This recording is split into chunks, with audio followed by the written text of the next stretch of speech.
Well, the boots are on. Time for more junkyard crawling with me, Steve Yanti.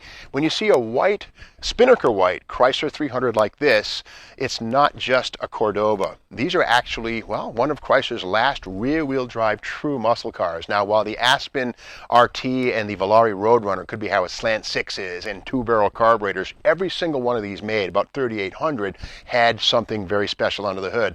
Not a Hemi, not a 440, not even a big block, but this is as good as it got, and it's not so bad. This is the E58 Heavy Duty 360, the same engine that Dodge put into the Little Red Express truck in 1978 and 79. Now, being a 79, this does have catalytic converters. In fact, there are, I think, 4 of them, 2 on the head pipes and 2 underneath the car, but it does have true full-length dual exhaust.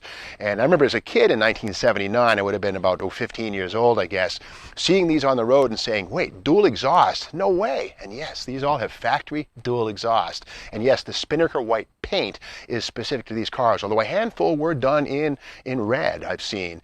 Now again, we have here the 360.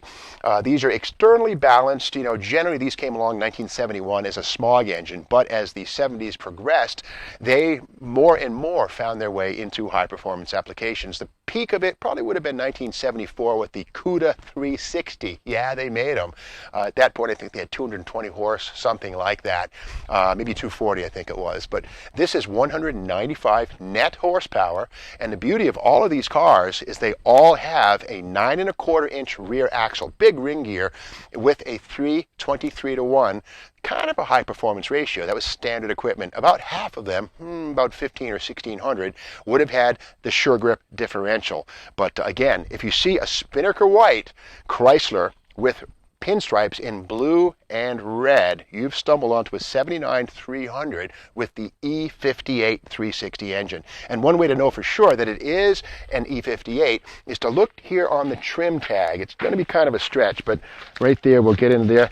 And that right there, that E58, right there, that tells us the story of the Heavy Duty 360 engine right there. So that's today's little boneyard find on the Steve Mag's Junkyard Crawl. If you enjoyed this, be sure to subscribe to this YouTube channel, Steve Yanti YouTube, and share this with your friends.